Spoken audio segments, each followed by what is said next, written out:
नमस्कार दोस्तों, मैं हूं प्रदीप चंद्रवंशी और आज की इस वीडियो में हम बात करने वाले हैं वो बेंगलुरु स्टैम्पेड में क्या हुआ, कैसे हुआ, सब कुछ एक्सप्लेन करेंगे। आज की इस वीडियो शायद बोरिंग हो सकती है। अगर आपको देखना है तो देख सकते हो, और कोई ज़रूरत नहीं है आपको देखने की। पूरी देखना अगर देखने का मन हुआ तो। वो सारी चीज़ें बातें करेंगे, किसकी गलती थी, क्या हुआ, कैसे सब प्लानिंग की, क्या क्या हुआ, कंट्रोवर्सी क्या क्या क्रिएट्स हुई, सब चीज़ आज इसकी वीडियो में मैं आपको बताऊंगा। और ना ही सिर्फ बताऊंगा बल्कि वो शुभांकर मिश्रा जो है ना, शुभांकर मिश्रा ने क्या क्या बोला विराट कोहली को, आरसीबी के बारे में, आरसीबी प्लेयर्स के बारे में, आरसीबी मैनेजमेंट के बारे में, तो सारी चीज़ें आज उसका रिप्लाई मैं देने वाला हूँ आज की इस वीडियो में। तो वीडियो आज की इम्पोर्टेंट है मेरे नज़रिए से।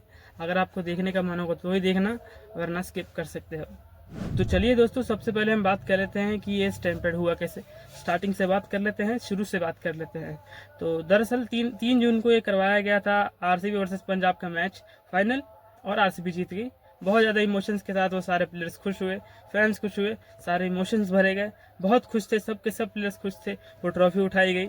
अगले दिन सेलिब्रेशन का प्लान भी किया गया आरसीबी मैनेजमेंट द्वारा, जबकि बात भी किया आरसीबी मैनेजमेंट ने बेंगलुरु की पुलिस से कि देखिए, हम करवाना चाहते हैं ये सेलिब्रेशन, विक्ट्री परेड करवाना चाहते हैं, बस ओपन बस परेड करवाना चाहते हैं।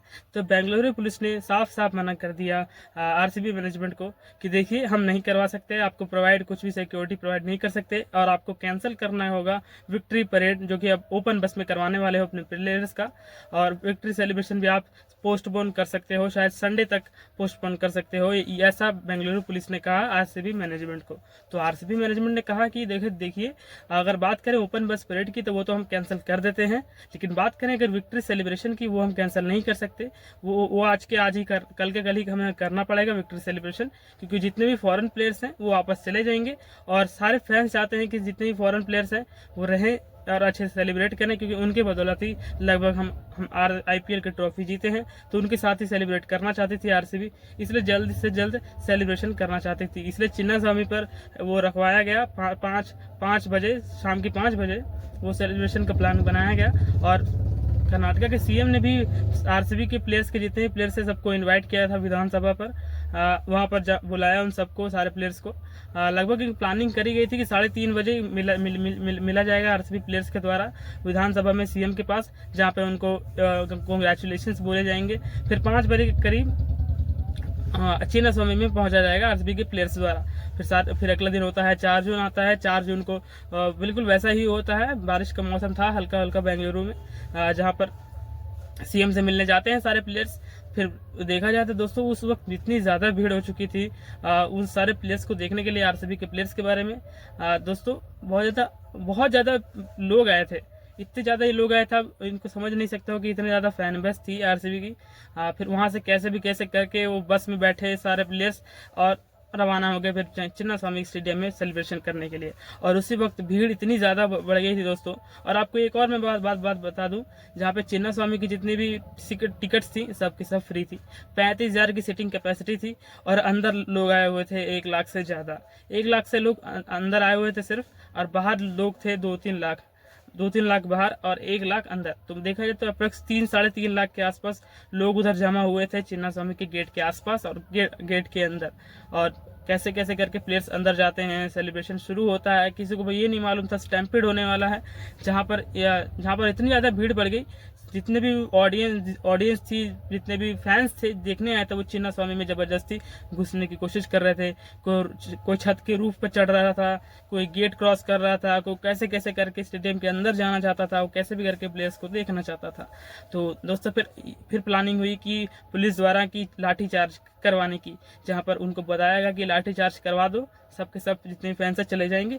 पर हुआ इसका उल्टा। जब लाठीचार्ज स्टार्ट हुआ आगे की तरफ से, तो जितने भी फैंस थे वो पीछे की तरफ भागे, और पीछे के फैंस थे उनको आगे आना था तो आगे की तरफ भागे।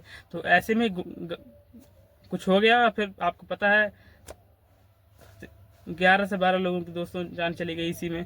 बहुत दुख की बात है, और बहुत ज़्यादा लोग इंजर्ड भी हुए। इसके लिए मैं भी बहुत दुखी हूँ कि यार ये नहीं होना चाहिए था, ये मैनेजमेंट की बहुत बड़ी गलती है। और उसके बाद जब ये कहानी हुई गई, तो जितने भी हेटर्स थे बाकी 9 टीमों के, आरसीबी के अलावा जितने भी टीम्स थी आईपीएल में, सबको मौका मिल गया कि हमने तो पहले ही कहा था यार ह्यूमैनिटी सेव करनी है, हमने तो पहले ही कहा था आरसीबी की ट्रॉफी मत जीतते हैं, तो ऐसे ही होता है, मत करो यार।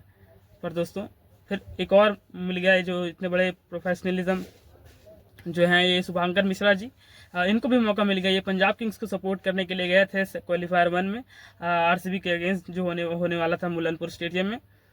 उनकी टीम हार गई क्वालीफायर 1। फिर मुंबई से जीत गए लोग क्वालीफायर 2। उसके बाद जब दोस्तों फाइनल हुआ पंजाब वर्सेस आरसीबी के बीच, तो पंजाब हार गई। अब उसके अगले दिन ही जब ये सब हुआ, स्टैम्पेड हुआ, फिर उसके अगले दिन ही इसकी वीडियो आ गई शुभांकर मिश्रा की, जहाँ पर इन्होंने खुल्ला इनकी थंबनेल आप देख सकते हो, जहाँ पर विराट कोहली के हाथ में ट्रॉफी है, रजत पाटीदार साइड में है और जितेश शर्मा साइड में है। उन्होंने तीनों को ट्रॉफी पकड़ रखी है। वो ब्लैक एंड व्हाइट पिक्चर है और खून ही खून है उस पिक्चर में। तो दोस्तों बहुत ही खराब हरकत है एक जर्नलिस्ट द्वारा। एक हर वो इंसान जो अच्छे कपड़े पहनता हो, अच्छे खासे बाल दाढ़ी रखता हो, अच्छी खासी टाई पहनता हो, अच्छी खासी जो प्रोफेशनलिज्म वीडियो बनाता हो, वो ज़रूरी नहीं वो पढ़ा लिखा भी हो, वो गवार भी हो सकता है, जाहिल भी हो सकता है, और हाँ वो भी हो सकता है। तो कुल मिला के इसने खुला ब्लेम किया विराट कोहली को कि देखिए बाहर लोग मर रहे थे और आप लोग सेलिब्रेशन कर रहे थे। आप सभी को पता था कि बाहर लोग मर रहे हैं, तब भी आप सेलिब्रेशन कर रहे थे। अंदर लोग सेलिब्रेट कर रहे थे और बाहर लोग मर रहे थे। आपको सेलिब्रेशन रोक देना चाहिए था। अरे गवार आदमी, बाहर क्या हो रहा है अंदर किसी को कैसे मालूम हो सकता है। सब लोग अंदर जश्न मना रहे थे, सब कुछ बातें चल रही थी, माहौल था, खूबसूरत माहौल था, किसी को भी नहीं मालूम था बाहर क्या चल रहा है। और जब जैसे ही पता चला सबको, जल्द से जल्द वो खाली भी करवाया गया। दोस्तों आरसीबी मैनेजमेंट की भी गलती है। चलिए बात कर लेते हैं गलती किसकी है स्टैम्पेड में, और शुभांकर मिश्रा को भी कुछ बताना है कि आपकी गलती क्या है। दोस्तों सबसे पहले बात कर लेते हैं गलती किसकी है। गलती तीन चार लोगों की गलती है, उन सबकी गलती मैं बताने वाला हूँ। सबसे पहली बात है आरसीबी मैनेजमेंट की गलती है। आरसीबी मैनेजमेंट की गलती है, कैसे है वो बताता हूँ आपको। देखो दोस्तों, उन्होंने जो टिकट्स फ्री करी थी ना, उसमें एक बहुत बड़ी गलती है। टिकट्स फ्री नहीं करनी चाहिए थी। आपकी टिकट्स बहुत महंगी बिकती है, उसके बावजूद आपके सीटिंग कैपेसिटी और करने की जरूरत पड़ती है। मतलब आप 35,000 की सीटिंग कैपेसिटी है और अगर आप 10,000 भी टिकट रखते तो लोग आते और स्टेडियम भर जाता। उसके बावजूद आपने टिकट फ्री करे। हमें समझ सकता हूँ आपने फैंस के लिए किया कि सेलिब्रेशन है तो क्या ही किसी से पैसे लेना, समझ सकता हूँ। लेकिन आपको भी समझना चाहिए कि आपकी फैन बेस कितनी बड़ी है। आपको एटलीस्ट 1,000 रुपये पर टिकट लेनी चाहिए थी, और जितने भी पैसे कलेक्शन होते, अगर आपको पैसे नहीं लेने थे तो पैसे कलेक्ट कर लेते और किसी चैरिटी में दे देते। लेकिन आपको टिकट फ्री नहीं करनी चाहिए थी। It's my personal opinion, ticket free नहीं करनी चाहिए थी। सबसे पहली बात, ये पहली गलती है आरसीबी मैनेजमेंट की। दूसरी गलती है दोस्तों फैंस की, जो देखने आए थे। फैंस होते हैं दोस्तों, बहुत अच्छे फैंस होते हैं। हमने अर्जेंटीना के फैंस भी देखे जब फीफा वर्ल्ड कप जीत गई अर्जेंटीना, हमने उनके फैंस भी देखे। T20 वर्ल्ड कप जब जीत गई, हमने इंडियंस फैंस भी देखे सेलिब्रेट करते हुए। लेकिन इतने पागल लोग कभी नहीं देखे। जहाँ पर देख सकते हो दोस्तों, बहुत सारी वीडियोस आप तक निकल कर आ भी चुकी होंगी इंस्टाग्राम पर, जहाँ पे वो बैरिगेट लेकर बाइक के साथ जा रहे थे। कोई स्टेडियम के छत पर बैठ के मैच देख रहा था, मतलब सेलिब्रेशन देख रहा था। कोई छत पार करना चाह रहा था, कोई गेट तोड़ रहा था। बहुत ही गंदा बिहेवियर था ये फैंस द्वारा। फैंस को भी समझना चाहिए कि यार कुछ भी हो सकता है, और उनके पेरेंट्स को भी नहीं पता था कि दोस्तों ये सब हो जाएगा, स्टैम्पेड हो जाएगा, वरना वो जाने ही नहीं देते। फैंस की भी थोड़ी बहुत गलती है, पहली चीज़। और तीसरी गलती इनकी है कर्नाटका सीएम की, कि देखिए आपको पता था कि सेलिब्रेशन होने वाला है 4 जून को, उसके बावजूद आपने कुछ इतना बड़ा इंतजाम नहीं करवाया जिसके कारण आरसीबी सेलिब्रेट कर पाए। आरसीबी मैनेजमेंट को पता है कि उनका फैन बेस कितना बड़ा है, कर्नाटका सीएम को भी पता है उनका फैन बेस कितना बड़ा है। उसके बावजूद आपने कुछ किया नहीं। क्या बोलूं, आपको कुछ करना चाहिए था। बहुत ज़्यादा लोग बैरिगेट लगवाने चाहिए थे आपको, और ज़्यादा से ज़्यादा आपको कोशिश करनी चाहिए पुलिस वाले तादाद करने की, क्योंकि वो एक ही दिन की बात थी। एक ही दिन के बाद वो अगले दिन सब कुछ खत्म हो जाने वाला था। आपको लाठी चार्ज नहीं करनी चाहिए थी, सबसे पहली बात। दोस्तों वो 11-12 लोग जहाँ पर मर गए, बहुत सैड की बात है। जहाँ पर कर्नाटका सीएम ने भी कंपनसेशन देने की बात कही, 10 लाख रुपए पर पर्सन, और फिर आरसीबी मैनेजमेंट ने भी 10 लाख पर पर्सन देने का वादा किया, जहाँ पर 20 लाख पर पर्सन बैठ जाता है। वैसे रकम की कोई कीमत तो होती नहीं है दोस्तों, जान की कोई कीमत तो होती नहीं है, जान से बढ़कर कुछ नहीं। हाँ मैं समझ सकता हूँ। और एक और बात है दोस्तों, किसी एक इंसान ने कबन पार्क जो बेंगलोर में है, कंप्लेंट दर्ज करवा दिया है विराट कोहली के लिए कि विराट कोहली को अरेस्ट करो। और ट्विटर पर भी ट्रेंड चल रहा है विराट कोहली को अरेस्ट करिए। और दूसरा कंप्लेन कर दिया गया है FIR वो आरसीबी के ऑफिशियल्स में, जहां पर आरसीबी के ऑफिशियल जो है वो 2 से 3 को अरेस्ट भी कर लिया गया है इसी कारण, और विराट कोहली पर भी FIR दर्ज करवा दी गई है। तो ऐसे में ये देखना बनता है क्या विराट कोहली अरेस्ट होंगे, क्या होगा। मैं कहता हूं दोस्तों, अगर विराट कोहली अगर अरेस्ट हो जाते हैं ना, मैं कुछ कहना नहीं चाहता, पर इनके फैंस हमने देखे हैं बहुत ही पागल हैं। अगर आपने इनको अरेस्ट किया तो जो जिस पुलिस स्टेशन में आप अरेस्ट करके रखोगे विराट कोहली को, वो पुलिस स्टेशन नहीं रहेगा, वो पुलिस स्टेशन एग्जिस्ट नहीं करेगा उसके बाद। ये आपको पता है, ये कोहली का किंगडम है। आपको समझना चाहिए कि कोई भी, विराट कोहली की कैसी गलती है। जब महाकुंभ हुआ गया तो महाकुंभ में स्टैम्पेड हुआ तो सबने गलती निकाली गवर्नमेंट के मैनेजमेंट की, और जिनको भी वहाँ का तैयारी करने का मौका मिला था उन सब की गलती निकाली गई। लेकिन किसी ने भी क्या बाबाओं की गलती निकाली? क्या बाबाओं की गलती थी? क्योंकि वो बाबा लोग ही वो रीजंस थे जिसके कारण सब इतनी ऑडियंस आई थी महाकुंभ के मेले में, बाबाओं को देखने के लिए, बाबाओं को सुनने के लिए, बाबाओं को के साथ अच्छी बातें करने के लिए, अच्छी चीजें सीखने के लिए। तो क्या किसी ने भी बाबा का इल्जाम लगाया? क्या किसी ने भी FIR दर्ज करवाया है बाबाओं पर भी? नहीं ना। तो क्यों विराट कोहली पर, क्यों विराट कोहली की गलती क्या है? वो तो आया ना, बस वो तो उसको सेलिब्रेट करने आना था, चाहे वो विराट कोहली होता और चाहे मनोज बांडगे होता, उसको तो आना ही था। फिर उसकी गलती क्या है? अगर उसका फैन बेस बढ़ा है तो उसकी गलती क्या है? कोई गलती नहीं है। आपने FIR जिस पे प्लेयर पे दर्ज करवाई, वो बहुत बड़ी गलत बात है। और अगर ये FIR सच में अगर हो जाता है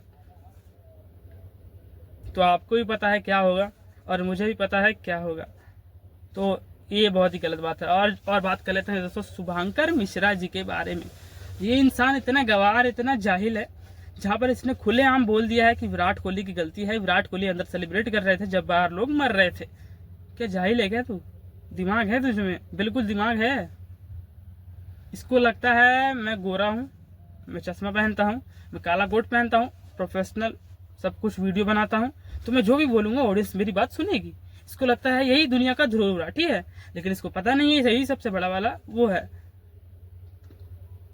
कुछ भी बोल देने से कुछ भी नहीं हो जाता। आपको पता है कि आपने क्या किया है। ये आप पंजाब को सपोर्ट करना चाहते थे, आपका गुस्सा उन लोगों पर नहीं है जिनके कारण कुछ लोग मर गए, आपका जलन सबसे ज्यादा दिख रहा है उस वक्त वीडियो में। कम से कम 95% आपका जलन और गुस्सा दिख रहा है आरसीबी के प्रति, क्योंकि आरसीबी ने आपके टीम को हराया, और 5% हो सकता है गुस्सा भी हो। तो बहुत ही गलत बात है। शुभंकर मिश्रा जी सुधर जाइए, वरना आपको सुधारना की जरूरत पड़ जाएगी किसी दिन। और हो सकता है आपके अगेंस्ट भी कोई FIR दर्ज करवा दे। थोड़ा ढंग में बोलिए। फ्रीडम ऑफ स्पीच हमें लगता था कि भारत में है भी, पर जहाँ पर नहीं भी है। जहाँ पर अगर आप कुछ गलत बोलोगे तो आपको वेस्ट बंगाल से पुलिस आएगी पकड़ने के लिए भी। जहाँ पर हमने शर्मिष्ठा का भी केस देखा, जहाँ उन्होंने बस पाकिस्तान के बारे में कुछ गलत बोला, उनको पकड़ लिया गया वेस्ट बंगाल की पुलिस द्वारा। इंडिया में ही सिक्योरिटी नहीं मिलती है, तो आप समझ सकते हो शुभंकर मिश्रा जी कि आपको कैसी कैसी सिक्योरिटी मिल सकती है अगर आप ऐसा कुछ बोलोगे। तो आप पढ़े लिखे इंसान हो, आप थोड़े मैच्योर हो, मुझसे भी ज़्यादा मैच्योर हो, थोड़ा ढंग की बातें करना सीखिए, थोड़ी ढंग की बातें करना सीखिए। नहीं सीखना आता तो मैं सिखा सकता हूँ, आप मुझे कॉल कर सकते हो, उधर मेरा जीमेल है, आप मुझसे बातें कर सकते हो, मैं आपको बता दूंगा कुछ चीज़ें, ठीक है, जिससे मैच्योरिटी की चीज़ें सीख सकते हो। और बात कर लें जहाँ पर आप अपने हर पॉडकास्ट में जो भी क्रिकेटर आते थे आप उनके बारे में, विराट कोहली के बारे में पूछते थे बड़े हंसकर, जहाँ पर आपने अपनी अगली वीडियो में अपने दोगलापन दिखा दिया विराट कोहली को बोलकर कि सारी गलती विराट कोहली है। आपने ऐसा क्लियर तो नहीं बोला, लेकिन आपने जितनी भी वीडियो में बकवास करी है ना, उसका मतलब यही है कि आपने विराट कोहली और आरसीबी प्लेयर्स के बारे में बहुत कुछ गलत बोला है। At the end of the video, अब वीडियो यहीं एंड करता हूँ साहब, जहाँ पर मैंने आपको सब समझा दिया दोस्तों क्या क्या हुआ। वो FIR दर्ज हो गया विराट कोहली पर। शुभंकर मिश्रा बड़ा हरामी आदमी है। जितने भी लोगों ने आप सब ने सब्सक्राइब कर रखा है, जाकर उसको रिपोर्ट मारिए। मत मारना, कोई बात नहीं, मत मारो। रिपोर्ट मार देना, जिसने सब्सक्राइब किया होगा वो अनसब्सक्राइब कर देना। और ये बहुत ही बड़ा केस है स्टैम्पेड का। 11 से 12 लोगों की जान मैंने एक्सपीरियंस किया है।